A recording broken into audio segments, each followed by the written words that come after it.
สีน้ำเลยเด้อปะนี้1 2 3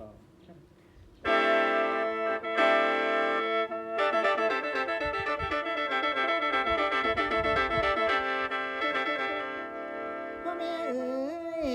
ไผว่าศาสนาสวยละวังเด้อฟ้าสิพาระวังหาสิเข้าหาเว้าบ่แม่นนี่ศาสนานี้ก็หากใสดังแก้วบ่ได้ตื่นเสียงสีอันเขาสอนอย่างนี้บ่เปลี่ยนแปลงพอดีศาสนาของเฮานี่มีดีไว้ครบเครื่องเช่นยังศีล5 ข้อมีไว้ครบครันศีลอุโบสถบ้านนั้นก็ยังเด่นใสแจ๋วบ่มีแนวสุนหายเสียมขายพอหน่อย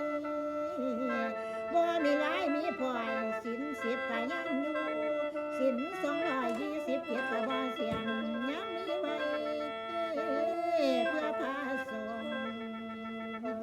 ผู้ทะนงศีลแก้วก็ยังเจียวเลยใส่เด่นผู้ใดเห็นก็กราบไหว้อินพรหมฟ้าได้ลำเยบ่มีทางแห่งเลี้ยงคือดังไม่ขอผลไผตนทำทานส่วนบุญก็ยังได้ไปทางใดบ่มีของบุญจะน้องอยู่คือเก่าบุญจะยังอยู่เฝ้ารักษาไว้ผู้เฮ็ดดีเฮาทำบุญมื้อนี้บุญบ่เลียนหนีป่าเป็นฉายาคือเงาเล่นน้ำทุกวันมือเสียงระเบือกันกองนาคอนท้องกองสนั่นอันสวรรค์ก็อยู่นี่ทำดีไว้เถิดพอลูกศาสนาบ่มีความมาดมุ่งสอนให้คนชั่วมัวมองให้ผู้ทำตามของส่วนบุญที่นำคำให้ผู้ทำตามสอนคำสอนเพิ่นที่แจ้งมีแต่แจ้งอยู่ใหญ่สิถึงมองความมีพันกัดไว้นานบ่ทันรวยคำสอนนี้อยู่คือเก่าอันคำสอนของพระพุทธเจ้าแสนล้านหมื่นพระองค์แต่ละองค์เพิ่นกล่าวไว้คำสอนดังเดียวกันให้เฮาทันตัณหาอย่าก่อป่าปางให้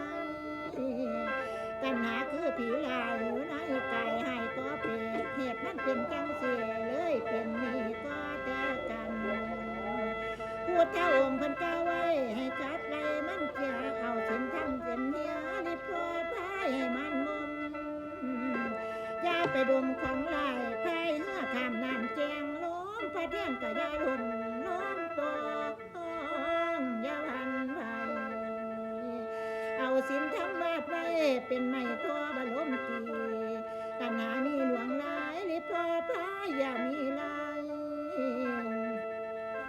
บ่ทันนั้นเลยมุมถึงนิพพานบนสุขยิ่งยิ่งเลยใจก็เฮ็ดได้บ่มีเว้นแต่ละคนให้สิไปล่วงพ้นใส่ไม้ทอคือสินใส่ไม้พายคือซ้ำจังที่นี่ไปได้อันคำสอนเพิ่นมีไว้บ่มีจางหรือเจือดบ่ได้เปิดตั้งลอยเขียนหางหัวบ่มีพุทธองค์เพิ่นจังซี่ล้วนแต่แม่นความจริงอย่าประวิงเวลาพวกหมู่เอาอาเป่าอันความตายมันหักมารอท่าถึงเวลาเจ้าลมป่วยถึงเวลาเฮาสวยจังสิคิดเอาขานิ่งห้องแห่งสิ้นบัดยามกินบ่ลงขอเสียวหาสินเจียวบ่มีแนวทำได้จึงเอ้ยบ่เข้าท่าโลกบ่มายอมเยื่อให้ใจต่างต่อทานรักษาศีลกะยาคานอดใจต่อภาวนาทั้งสามัญเป็นเหือพายดังก้าวจ่ามาเร็วรีบมาแจวมาจำมากับมาทำให้มุมฟังพ่อแม่เอ๋ยอย่าห่วงหลังห่วงหน้าแต่รอสาให้ทอพา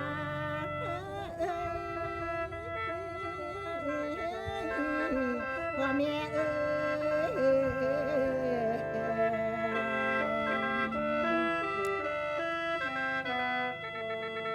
บ ทกวีเต็มบทกวีเต็มแหลมคงส่งส่วนยังบ่เตียงบอนเงินก่อนเกี่ยวคงเหียงหา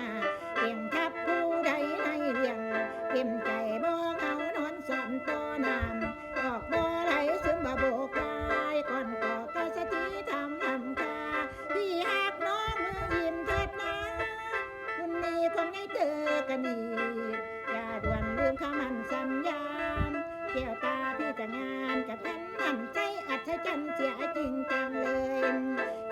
ยเคยปัญหาหัวใจมันทุกข์ทรมานหายเก่าแล้วตกแต่งกายนางเก่าแล้วตกแต่งกายลาผู้ใดลาพัดผ่าคงทองกวางมองตามเบื้องหน้าท้องแถวทงมองตามเบื้องหน้าท้องแถวทงแม่ผู้ทั้งเหยียบเยินยามหน่อยหนึ่งไปกดเจ้าทวงเรียบเราดันเราก็กระเดาลิ้มทางกะวางเบื้องมันเบื้องตั้งถึงทางไกลหรือไปเป็นหมอกอกจากดอนสาละน้อยใหญ่กวางห่วงขันลันเขาได้ยินได้ยินเสียงแจกเต้ากะว่าวอนบอนเสียงเป็นสำเนียงเพลงสักกะเล่างมดังกวางโอกฉันละจอกคำเรียกขนาโอกฉันละจอกคำเรียกขนาไม่มีคู่พี่ว่าจะน้ำตาไหลพาวฉันเป็นสาวนี่จะหนาวหัวใจเสียงเลไลหลีกร้องละงมทำให้ฉันต้องแล้วถึงคมเรียกขนาตา